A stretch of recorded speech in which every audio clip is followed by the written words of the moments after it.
ओम नमश्चंडिकायै। नवरात्रि के पहले दिन माँ शैलपुत्री का पूजन किया जाता है। आइए माँ शैलपुत्री का ध्यान करें, तत्पश्चात माँ शैलपुत्री की कथा का श्रवण करें।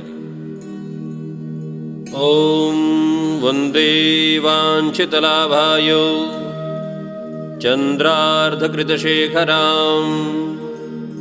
वृषारूढ़ां शूलधरां शैलपुत्रीं यशस्विनीं।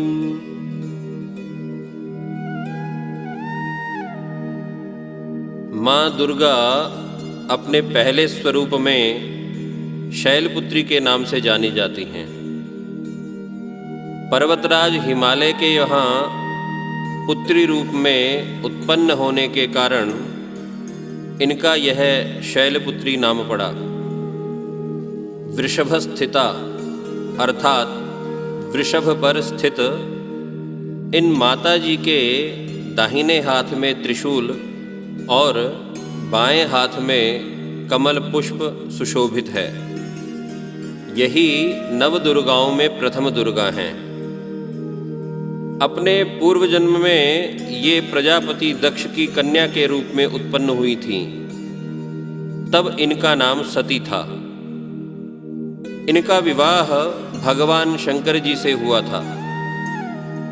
एक बार प्रजापति दक्ष ने एक बहुत बड़ा यज्ञ किया।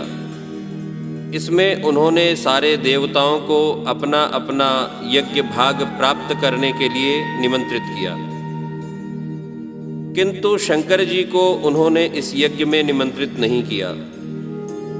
सती ने जब सुना कि हमारे पिता एक अत्यंत विशाल यज्ञ का अनुष्ठान कर रहे हैं, तब वहां जाने के लिए उनका मन विकल हो उठा।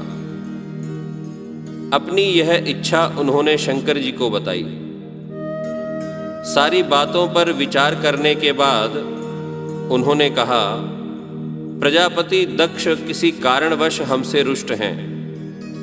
अपने यज्ञ में उन्होंने सारे देवताओं को निमंत्रित किया है। उनके यज्ञ भाग भी उन्हें समर्पित किए हैं, किंतु हमें जानबूझकर नहीं बुलाया, कोई सूचना तक नहीं भेजी है। ऐसी स्थिति में तुम्हारा वहां जाना किसी प्रकार भी श्रेयस्कर नहीं होगा। शंकर जी के इस उपदेश से सती का प्रबोध नहीं हुआ।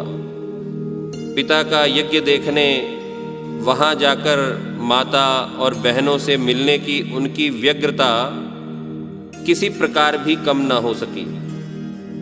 उनका प्रबल आग्रह देखकर भगवान शंकर जी ने उन्हें वहां जाने की अनुमति दे दी। सती ने पिता के घर पहुंचकर देखा कि कोई भी उनसे आदर और प्रेम के साथ बातचीत नहीं कर रहा है। सारे लोग मुंह फेरे हुए हैं। केवल उनकी माता ने स्नेह से उन्हें गले लगाया। बहनों की बातों में व्यंग और उपहास के भाव भरे हुए थे। परिजनों के इस व्यवहार से उनके मन को बहुत क्लेश पहुंचा। उन्होंने यह भी देखा कि वहां चतुर्दिक भगवान शंकर जी के प्रति तिरस्कार का भाव भरा हुआ है। दक्ष ने उनके प्रति कुछ अपमानजनक वचन भी कहे। यह सब देखकर सती का हृदय क्षोभ, ग्लानि और क्रोध से संतप्त हो उठा। उन्होंने सोचा, भगवान शंकर जी की बात न मानकर यहाँ आकर मैंने बहुत बड़ी गलती की है। वह अपने पति भगवान शंकर के इस अपमान को सह न सकीं। उन्होंने अपने उस रूप को तत्क्षण वहीं योगाग्नि द्वारा जलाकर भस्म कर दिया। वज्रपात के समान इस दारुण दुखद घटना को सुनकर शंकर जी ने क्रुद्ध हो अपने गणों को भेजकर दक्ष के उस यज्ञ का पूर्णतः विध्वंस करा दिया। सती ने योगाग्नि द्वारा अपने शरीर को भस्म कर अगले जन्म में शैलराज हिमालय की पुत्री के रूप में जन्म लिया। इस बार वह शैलपुत्री के नाम से विख्यात हुई। पार्वती, हेमवती भी उन्हीं के नाम हैं। उपनिषद की एक कथा के अनुसार इन्हीं ने हेमवती स्वरूप से देवताओं का गर्व भंजन किया था। शैलपुत्री देवी का विवाह भी शंकर जी से ही हुआ।